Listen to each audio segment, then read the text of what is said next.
Hello guys. So हमने we have discussed impulse theory, the axial momentum theory of the propeller.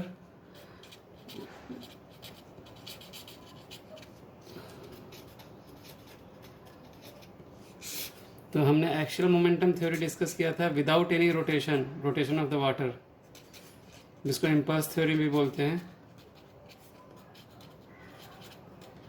तो जो पहला हमने देखा था उसमें there was no rotation of water. अभी जो दूसरा केस है, एक्चुअल केस में the water stream, the wake we cannot say, the water stream which is passing through the propeller starts to rotate in front of propeller, and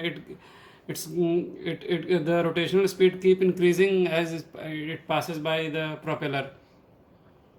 तो normally क्या होता है कि half of the rotational speed is achieved ahead of the propeller, and than half of the speed is achieved after the propeller. तो कैसे कैसे आता है हम देखते हैं इस बार, और इफिशिएंसी एंड ऑल, ये भी एक थ्योरी है, तो इसका भी सारा कैलकुलेशन देखते हैं कैसे कैसे होता है। जो पहला था उसमें एजम्पशंस था कि propeller is the water is not rotating, it is only gaining linear speed. इस वाले में लीनियर स्पीड भी गेन करता है एंड रोटेशनल स्पीड भी। तो फॉर एग्जांपल इधर से वाटर स्ट्रीम आ रहा है, पैरेलल स्ट्रीम है पानी का, बट जैसे ही इंड्यूस होता है तो हमने क्या देखा था कि एरिया कम होने लगता है, एरिया स्लोली कम होता है एंड स्पीड बढ़ता जाता है। तो ये इसको हम फार अहेड मानते हैं। ये वाला पॉइंट है जहाँ इसके फर्दर फार एस्टर्न, इसके बाद देर इज नो, अज्यूम करते कि there will not be any stand still condition, मतलब स्टेडी कंडीशन में आ गए, equilibrium condition, there will not be any further increment और डिक्रीमेंट ऑफ स्पीड। और ये वाला जो पॉइंट है, this is the propeller disc, this part is propeller disc.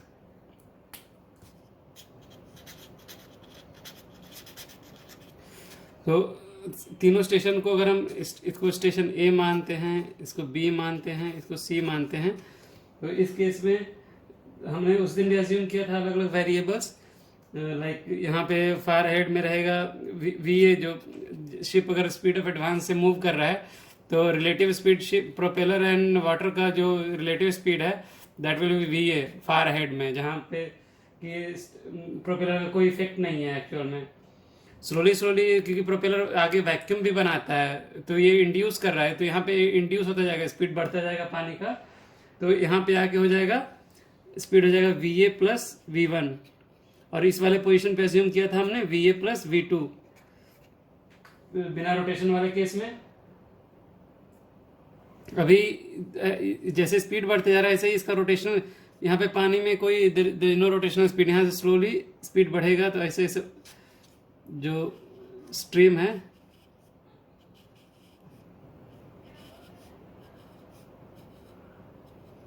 तो यहाँ पे there is no rotational speed, omega equal to 0।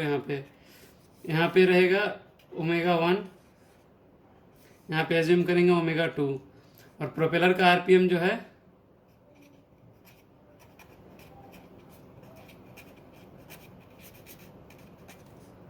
Is omega, plane omega रहेगा। नाउ अभी हमने कुछ बेसिक चीज़ें पहले अभी इस पे कंसिडर करेंगे। प्रोपेलर तो उसका रेडियस फॉर एग्जांपल 10 मीटर है, तो हम पूरे 10 मीटर का, तो सबका तो लीनियर स्पीड डिफरेंट होगा सारे पॉइंट्स का। तो एक एलिमेंट कंसिडर करेंगे, that element is at radius r, element thickness will be dr।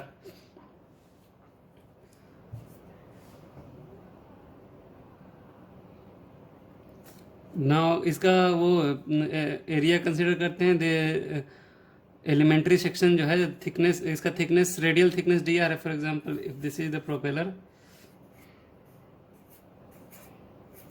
तो इस रेडियस पे हम कंसिडर कर रहे हैं थ्रू आउट। एक डिस्क कंसिडर कर रहे हैं, एनुलर डिस्क, एक एनुलर डिस्क है इतना थिकनेस का, डी आर रेडियस आर और डी आर। तो इसका जो एरिया है, क्रॉस सेक्शन एरिया, इसे थिन एलिमेंट का हम कंसिडर कर रहे हैं डी ए जीरो से हम डिनोट करते हैं normally cross sectional area of the blade का जो स्वेप्ट वॉल्यूम है, एरिया है। नाउ डी ए जीरो का वैल्यू कितना होगा, 2 पाई आर डी आर। इस एरिया से कितना वाटर पास कर रहा है हम अज्यूम कैलकुलेट कर सकते हैं in given the rate of the flow of the water कितना है हम कैलकुलेट कर सकते हैं। तो इसमें क्या करेंगे, तो वेलोसिटी इफ वी मल्टीप्लाई, यहाँ पे स्पीड है, वाटर स्पीड है V A plus V one, इसमें हमने मल्टीप्लाई कर दिया है एरिया को 2 पाई आर डी आर, इसको डी ए जीरो ही लिखेंगे लेटर। तो ये हो गया हमारा volumetric flow rate at the through this annular disc, volumetric flow rate है। अगर इसमें हम डेंसिटी से मल्टीप्लाई कर दें तो ये मास फ्लो रेट निकल जाएगा एलिमेंट्री सेक्शन से at this speed V A plus V one. इसको हम डी एम से डिनोट करते हैं। तो और इस पार्ट को क्योंकि इतना बड़ा नहीं लिखना है, अभी डी ए जीरो से ही आगे चलाते रहेंगे, बाद में लास्ट में वैल्यू इंसर्ट करेंगे। तो ये हो गया हमारा rho d A zero V A plus V one, यह आ गया हमारा इक्वेशन 1। इसको मान के चलते हैं, फिर फर्दर यूज़ होगा आगे जाके ये। इसके बाद जो प्रोपेलर है, प्रोपेलर एक पानी पे एक थ्रस्ट, अभी लीनियर चीज़ों को कंसिडर करेंगे पहले और रोटेशनल को बाद में। तो एक्सियल डायरेक्शन में अगर देखें, ये एक्सियल मोमेंटम थ्योरी नहीं है, ये मोमेंटम थ्योरी विथ, क्योंकि इसमें रोटेशनल भी आता है, यह है मोमेंटम थ्योरी विथ रोटेशन। वो वाला था जो पहले हमने डिस्कस किया था क्लास में। तो ये अभी ये जो प्रोपेलर है, प्रोपेलर इस पे पानी पे थ्रस्ट ट्रांसमिट कर रहा है, उस थ्रस्ट के वजह से, और सिमिलरली पानी भी रिवर्स थ्रस्ट प्रोपेलर पे ट्रांसमिट करेगा और that thrust will push the ship. उस थ्रस्ट की वजह से वाटर इज गेनिंग स्पीड, जो मोमेंटम चेंज हो रहा है। तो जितना जो प्रोपेलर जो है, प्रोपेलर जितना वर्क थ्रस्ट को अगर स्पीड से मल्टीप्लाई करें V A plus V one से, तो जितना वर्क पानी पे कर रहा है, water should get that much of energy. तो इसका इस लेवल पे एनर्जी जितना है और यहाँ पे जितना एनर्जी है, दोनों का काइनेटिक एनर्जी का डिफरेंस अगर हम निकालें, potentially they are all at the same datum. तो यहाँ से यहाँ का अगर हम कंसिडर करें energy difference, and considering that there is no energy frictional energy losses or any other losses in this complete setup, so energy level, kinetic energy level here minus kinetic energy level here will be equal to the work done by the propeller on the water, that is thrust into the VA V1। तो हम इन दोनों चीज़ों को compare करेंगे। तो पहले हम thrust calculate करते हैं, कितना थ्रस्ट होता है डी टी, मास निकाल लिया, अभी थ्रस्ट कैलकुलेशन करेंगे। तो थ्रस्ट का चेंज कैसे निकालेंगे, जितना एक यूनिट पर यूनिट टाइम अगर हम देखें तो पर यूनिट टाइम इतना ही मास पास कर रहा है। तो फॉर एग्जाम्पल सब जगह अलग अलग मास होगा, एक यूनिट टाइम पे एक थिन एलिमेंट यहाँ से यहाँ ऐसे मूव किया, बट अगर हम उसी टाइम पे कंसिडर करें, यहाँ पे एक एलिमेंट है and which is being introduced to the system, and यहाँ पे एक है which is coming out of the system. तो ओवरऑल बीच वाला स्लोली गेन कर रहा है, बट अल्टीमेटली क्या हो रहा है, यहाँ पे एक वी ए स्पीड से एंटर किया और यहाँ पे उसी टाइम पे V A plus V two speed से एग्जिट हो गया। तो the change in moment elementary mass के लिए पर यूनिट टाइम में ये मास है अपना, this mass is having a speed of V at this point and it is exiting at this place with speed V A plus V two. तो इसका total change of momentum per unit time आ जाएगा, अगर इन दोनों को difference निकालें तो that is the total change in momentum per unit time होता है हमारा फोर्स और थ्रस्ट। तो इसको हम लिख सकते हैं elementary thrust D T equal to D M is the mass, यहाँ पे स्पीड है इस पॉइंट पे V A plus V two minus V ए,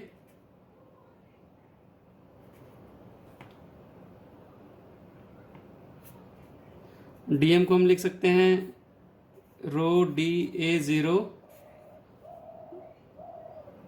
ये हो गया वी टू, और ये वाला एलिमेंट इसका रह गया V A plus V one. इसको इक्वेशन 2 मान लिए। ये हमारा थ्रस्ट आ गया, elementary thrust for that annular disc. इसके बाद अभी निकालेंगे, अभी हमको निकालना है, ये थ्रस्ट आ गया। उसके बाद एनर्जी लेवल में डिफरेंस अगर निकालें दोनों का, यहाँ और यहाँ में, सेम यही कैलकुलेशन हमने बिना रोटेशन वाले में किया था। तो अभी यहाँ पर काइनेटिक एनर्जी हम देखें, kinetic energy at C minus kinetic energy at A will be equal to, जो थ्रस्ट है थ्रस्ट इनटू स्पीड है V A plus V one, जो पानी इतनी स्पीड से वहाँ पे पुश हो रहा है, तो this will be the energy transmitted to the water by propeller, and ये काइनेटिक एनर्जी डिफरेंस आया। तो काइनेटिक एनर्जी एट सी क्या होगा, दोनों में डीएम का एलिमेंट आएगा, फिर हाफ एम बी स्क्वायर होता है, हाफ डीएम। यहाँ पे स्पीड है V A plus V two square, V A plus V two square minus इस वाले पॉइंट पे वी ए, तो ये आ गया वी ए स्क्वायर। ये हो गया हमारा kinetic energy difference, that will be equal to D T into V A plus V one.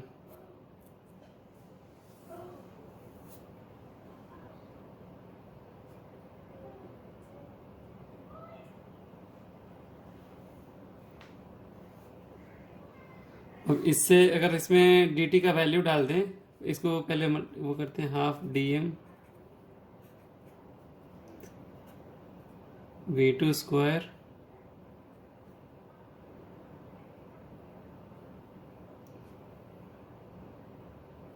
Sorry v2 into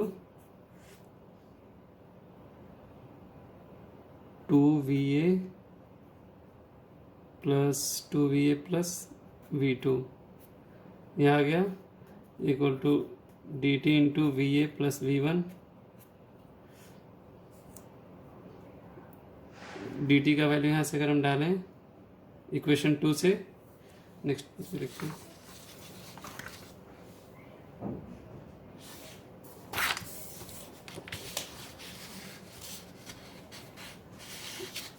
अगर डी टी का वैल्यू डालते हैं इक्वेशन 2 से, इक्वेशन 2 है ये वाला, तो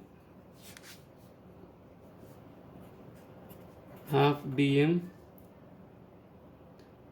V two 2va plus V two equal to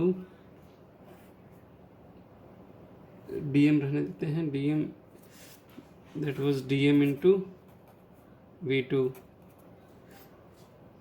तो वी टू कैंसिल हो गया, डी एम कैंसिल हो गया, एंड बच गया 2va plus V two equal to 2।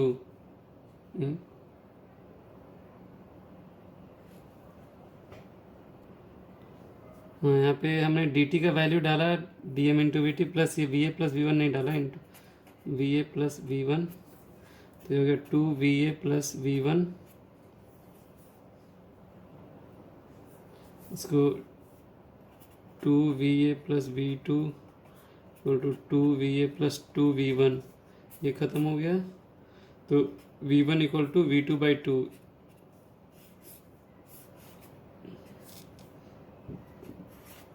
इसको इक्वेशन 3 मान लेते हैं, ये इंपॉर्टेंट है।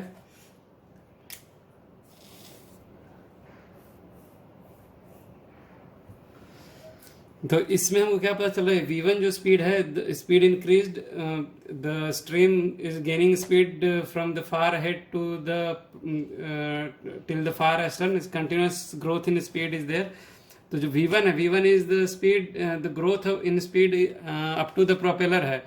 तो we can see the total जो ग्रोथ स्पीड है from point A to point C is v2 and v1 is v2 by 2। तो इसका मतलब ये है कि half of the speed is water speed is achieved up to the in front of the propeller and half of the speed is achieved after the propeller. तो ये एक equation आता है, ये हमारा actual momentum theory without propeller वाले में भी सेम यूज होता है, यहाँ तक सेम है। अभी सिमिलरली जैसे इसमें हमने लीनियर मोमेंटम को कंसीडर किया, अभी हम एक्चुअल मोमेंटम को भी कंसीडर करेंगे इसी तरह से। तो उसमें डायग्राम में अगर हम देखें तो सिमिलरली यहाँ पर जो स्पीड था, ये जो प्रोपेलर जब चल रहा है तो एक टॉर्क ट्रांसमिट कर रहा है वाटर पे। तो जो टॉर्क ट्रांसमिट कर रहा है उसके वजह से ही पानी घूम रहा है। तो उस टॉर्क के वजह से जितना पानी पे वर्क हो रहा है उतना, अगर सिमिलरली हम रोटेशनल काइनेटिक एनर्जी को कंपेयर करें, यहाँ पे rotational kinetic energy minus rotational kinetic energy at this point, इन दोनों का difference will be the work, rotational work done by the propeller to the water at this point. तो इस चीज़ को कंपेयर करेंगे हम। तो अभी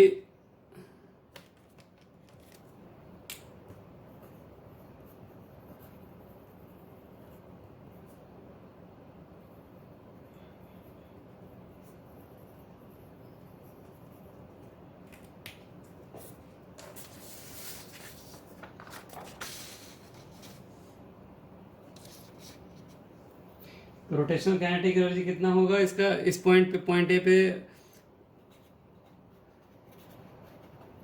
rotational kinetic energy at point A minus point C minus rotational kinetic energy at point A. ये निकालने के लिए हम क्या करेंगे, rotational kinetic energy at C will be, जो अगर एक एनुलर डिस्क है, if this is centre and if it is annular disc and it mass is m, the radius is r, if it is thin element, elementary section, then I कितना होता है, mr square straight, if this we assume that the thickness is negligible। तो इस case में जो annular disc का मास हमको पता था dm है, dm was the mass of the annular disk के पास, जो the water passing through the annular disk is having mass of dm, and the speed अगर हम देखें यहाँ पे कितना है, इसका रेडियस तो r ही मान के कंसिडर करेंगे, we are not considering difference in the diameter at different points, so assume करना पड़ेगा इतना।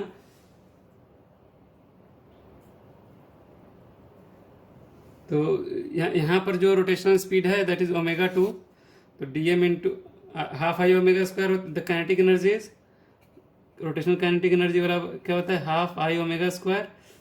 तो आई हमको पता चल गया, हाफ आई कितना हो गया, हमारा स्क्वायर है, तो dm half into I omega 1 लिखते हैं पहले, I omega 1 minus I omega 2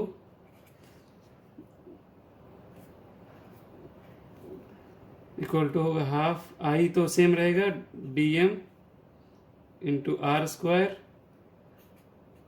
into omega 1, ये ओमेगा सी,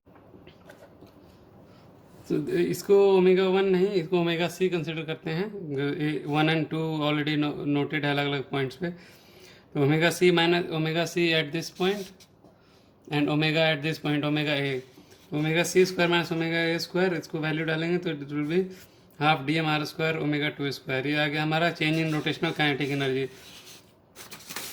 ये change in rotational kinetic energy है that should be equal to the rotational work done by the propeller, the annular propeller disc to the water। तो वो कैसे निकालेंगे, तो पहले हमको टॉर्क निकालना पड़ेगा, कितना टॉर्क एक्ट कर रहा है उस एलिमेंट्री सेक्शन पे। उस एलिमेंट्री सेक्शन पे टॉर्क निकालने के लिए हम निकाल सकते हैं कि the change in angular momentum, the change in angular momentum of the water जो उस एलिमेंट्री एरिया से पास कर रहा है, the rate of change of angular momentum of the water passing through that annular element will be equal to the elementary torque of that section। तो उसको हम dq से डिनोट करेंगे, dq will be equal to, अभी I at this point, यहाँ पे कोई kinetic energy नहीं था, मोमेंटम नहीं था, और यहाँ पे एंगुलर, सॉरी यहाँ पे कोई एंगुलर मोमेंटम नहीं, यहाँ पे ओमेगा स्पीड आ गया है। तो I omega 2 minus I omega 1 करेंगे तो आ जाएगा हमारा आई ओमेगा, यहाँ पे तो जीरो है, तो the change in angular momentum होगा हमारा जो रेट ऑफ द मास है dm इंटू आर स्क्वायर हो गया आई उसका, and angular moment speed is here is omega 2 and here it is zero. तो देखते हैं The dq should be I1, so let's say IC omega c minus IA omega a. I को same consider कर रहे हैं तो that will B dm into r square. Omega c is omega 2 and omega a is 0.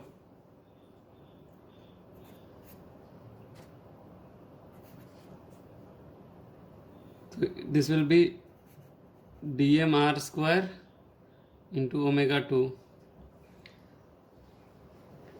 अगर हम अब ये हमारा आ गया एलिमेंट्री टॉर्क. अभी इस एलिमेंट्री टॉर्क से अगर पानी, if this elementary torque is working on the water to increase the rotational speed of the water, तो इसको अगर हम, ये हमारा टॉर्क आ गया, टॉर्क इनटू अगर हम मल्टीप्लाई करें ओमेगा द स्पीड, तो जो वहाँ पे rotational speed of the water है उससे अगर मल्टीप्लाई करें तो हमारा निकल जाएगा total rotational work done on the water. तो अब निकालते हैं total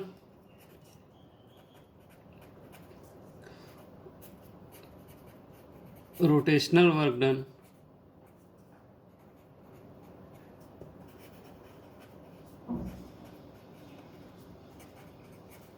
on the water by elementary section.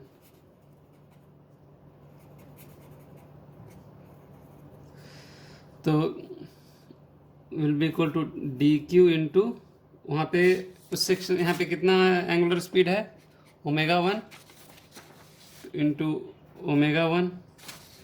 D Q का वैल्यू कितना है, D M R square into omega 2 into omega 1. ये आ गया हमारा total rotational work done on the water. अभी अगर rotational work done on the water is this must be equal to the total rotational kinetic energy difference at point C and point A.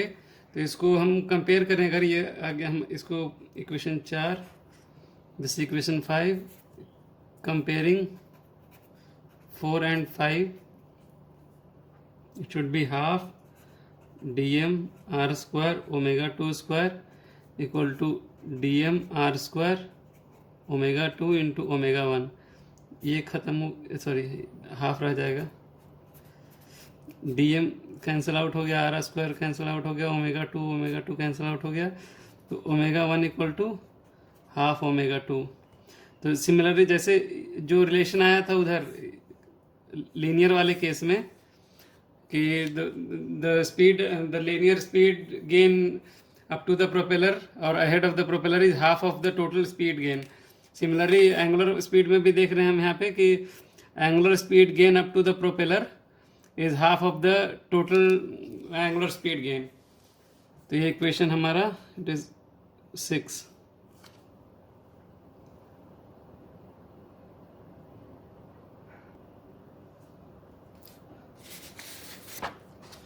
तो यहाँ पे दो equation आ गए हमारे, equation 3 and 6. अभी हम अगर कंसिडर करते हैं इफ दैट एलिमेंट, जो प्रोपेलर का एलिमेंट है, दिस इज द प्रोपेलर, इसमें थिन एलिमेंट्री सेक्शन है, रेडियस, ये अगर एलिमेंट्री सेक्शन है डी आर, रेडियस आर, तो if we consider the total propeller is this much only, this elementary section only, and shaft is rotating this section, तो इस पे जो टोटल रेजिस्टेंस टॉर्क आया था, द टॉर्क वाज dq आया था resistance torque, और applied torque by this elementary section was dq. तो if there is no losses and all, we can assume that the shaft is transmitting dq torque at this element, and this element is transmitting this to water. तो shaft total power कितना, shaft total कितना work कर रहा है, अगर हमको ये निकालना हो, तो शाफ्ट अगर ओमेगा स्पीड से चल रहा था, तो shaft speed, if the shaft speed is omega, और टोटल वो इस एलिमेंट को घुमाने के लिए रेजिस्टेंस जो डी क्यू था उसको ओवरकम करने के लिए डी क्यू टॉर्क से वर्क करेगा. तो the power transmitted by the shaft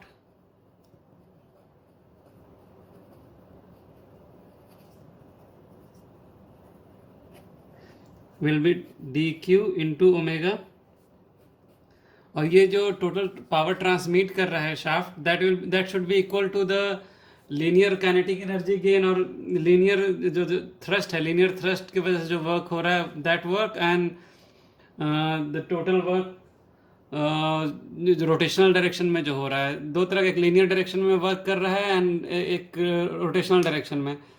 तो ये जितना ये क्या प्रोपेलर ही तो इतना एनर्जी ट्रांसमिट कर रहा है आफ्टर ऑल, एंड प्रोपेलर को एनर्जी मिल रहा है शाफ्ट से। तो इसको हम लिख सकते हैं D Q into omega, that is energy transmitted by the shaft, will be equal to जो ये थ्रस्ट वाला एनर्जी है एंड ये एनर्जी पानी को ट्रांसफर कर रहा था, जो एनर्जी में हम कंपेयर किए कि the work done by the propeller in linear direction was equal to the change in kinetic energy at 2 points। तो ये है जो total work done by the propeller in linear direction to change the kinetic energy or whatever। ये हो गया एक element, ये हो गया लीनियर वाला, एंड रोटेशनल वाला क्या हुआ डी क्यू इंटू वहाँ पे जो लीनियर स्पीड है उसी प्रोपेलर के पास, रोटेशनल स्पीड है जो प्रोपेलर के पास वाटर का, दैट इज ओमेगा 1। तो ये दोनों एलिमेंट अगर हम कंसीडर करें, कंपेयर करें, तो हमको मिल जा रहा है एक relationship D Q omega minus omega 1 equal to D T into V A plus V one.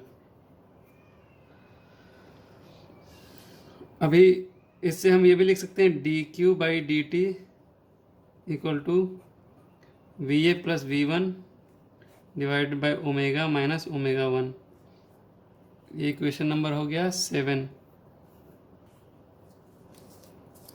अभी अगर हम टोटल एफिशिएंसी की बात करें, ये थ्योरी सारा एफिशिएंसी कैलकुलेशन के लिए ही है।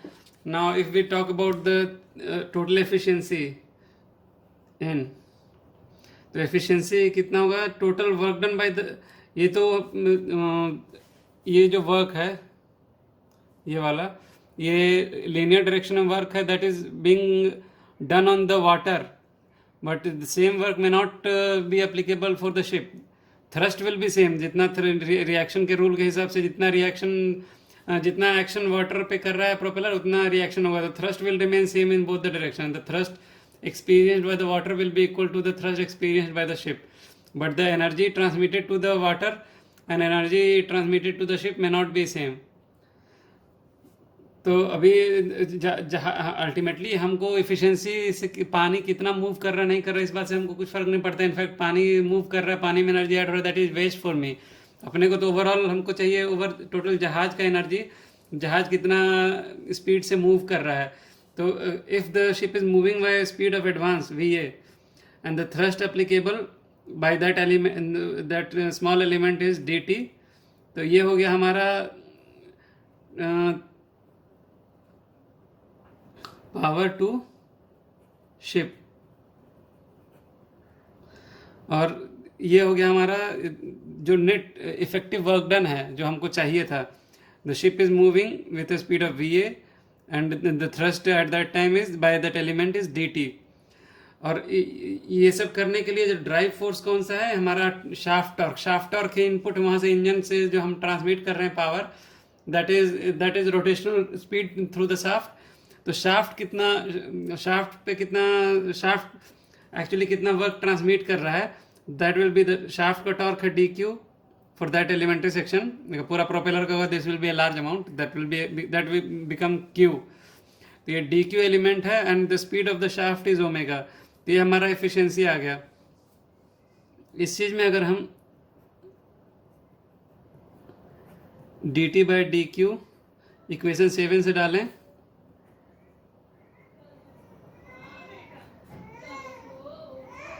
n become Va by omega into dt is omega minus omega 1 divided by Va plus V1। ये ओमेगा को न्यूमरेटर में ले जाएंगे एंड Va को डिनोमिनेटर में लाएंगे, तो this will become 1 minus omega 1 by omega divide by V A. अगर इसके नीचे आएगा तो वी ए कैंसिल आउट हो जाएगा, 1 plus V1 by V A. तो अभी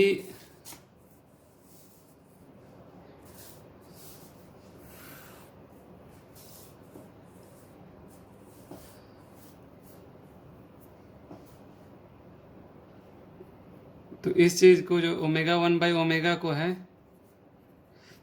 ए डैश से डिनोट करते हैं और V1/VA को ए से। ये एक रिप्लेस करते हैं जो टर्म्स है, इस टर्म्स को रिप्लेस करने के लिए ए और ए डैश यूज़ करते हैं।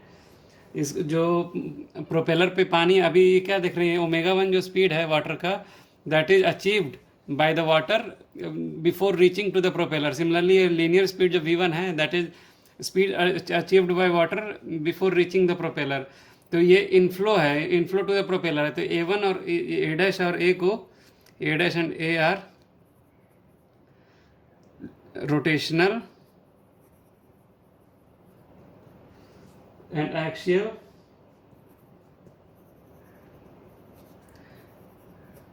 inflow factors। तो ये ओमेगा 1/ओमेगा equal to A dash assume किया, V1/VA equal to A assume किया, तो हम इससे लिख सकते हैं directly omega 1 equal to A dash omega, omega 2 equal to 2a dash omega. Similarly, V1 equal to AVA, V2 equal to 2AVA। And ये equation efficiency will become 1 minus A dash divide by 1 plus A. ये important equation है, ये याद रखने का है, ये वाला फॉर्मूला। तो अगर इफ अभी इससे हम उस पहले वाले इक्वेशन पे ही पहुंच सकते हैं। If there is no rotation और there is no change in speed in rotational direction, तो ये ओमेगा 1 कितना होगा, दिस विल बी जीरो, क्योंकि there is no speed gain of the, there is no rotational speed of the water. तो omega 1 तो zero होगा। Omega 1 zero होने के लिए and the shaft speed is omega is fixed, तो इसका मतलब ए डैश इज जीरो। तो उस केस में कितना होता था efficiency, 1 by, if there was no rotation the efficiency was 1/1 plus A. अभी अगर एक एलिमेंट आगे से माइनस करने के लिए, न्यूमरेटर है, न्यूमरेटर पहले 1 था, अभी 1 से छोटा होता जा रहा है, तो it means the efficiency is getting reduced. तो जितना रोटेशनल फैक्टर आएगा उतना इसमें एफिशिएंसी हमारा रिड्यूस होता जाएगा। ऑब्वियस भी है, पहले वाले केस में हम कोई रोटेशन अज्यूम नहीं किए थे, तो कोई एनर्जी ट्रांसमिट नहीं हो रहा था रोटेट करने में पानी को।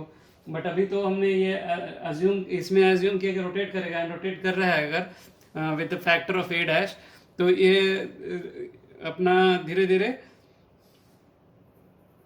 एनर्जी ट्रांसमिट करेगा उसमें भी। तो एनर्जी अगर पानी में रोटेशन डायरेक्शन में भी ट्रांसमिट करेगा तो वी आर लूजिंग एनर्जी, तो हमारा एफिशिएंसी ओवरऑल कम होता जाएगा।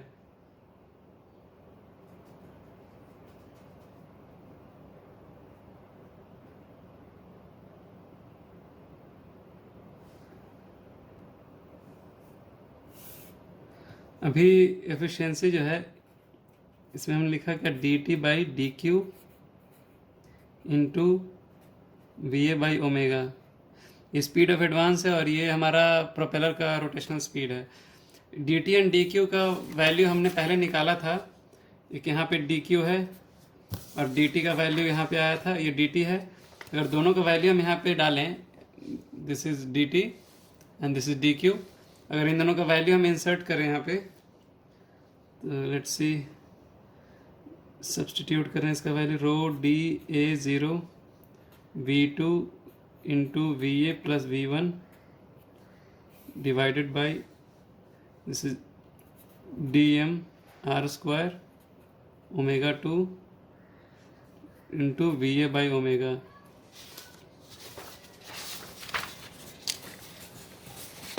अभी इसमें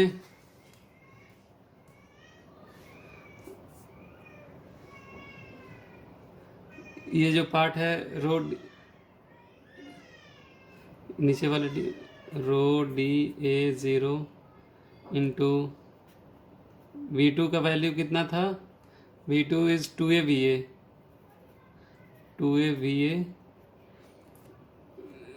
into VA plus AVA into VA divided by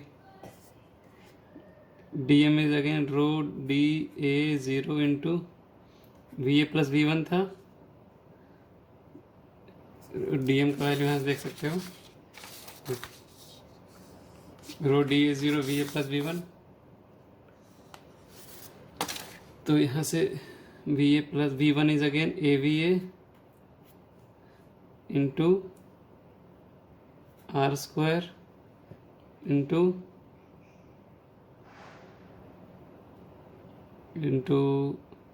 omega two is two A dash omega into omega.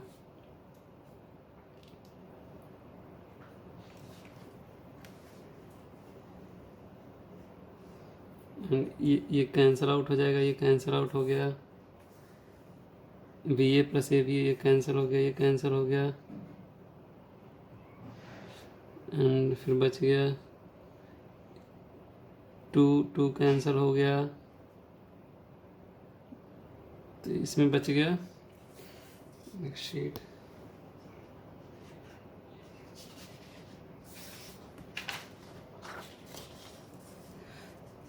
तो वी कैन सी कि न्यूमरेटर में रह गया ये A efficiency equal to A into V A square divided by A dash omega square R square. ठीक है, तो ये वाला जो इक्वेशन आया था नंबर 8, इसको हम अज्यूम कर रहे हैं नंबर 9। अब ये भी एफिशिएंसी है and this is also an efficiency, तो दोनों सेम होगा। तो कंपेयरिंग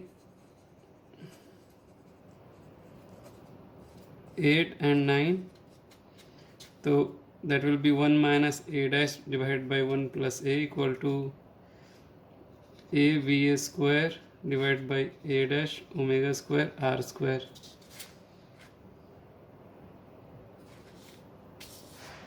तो इसको लिख सकते हैं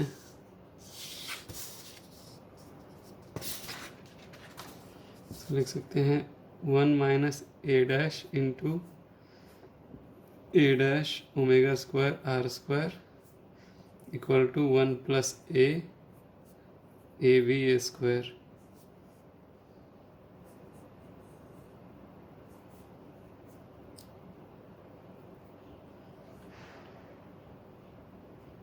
हमारा कोई क्वेश्चन 10।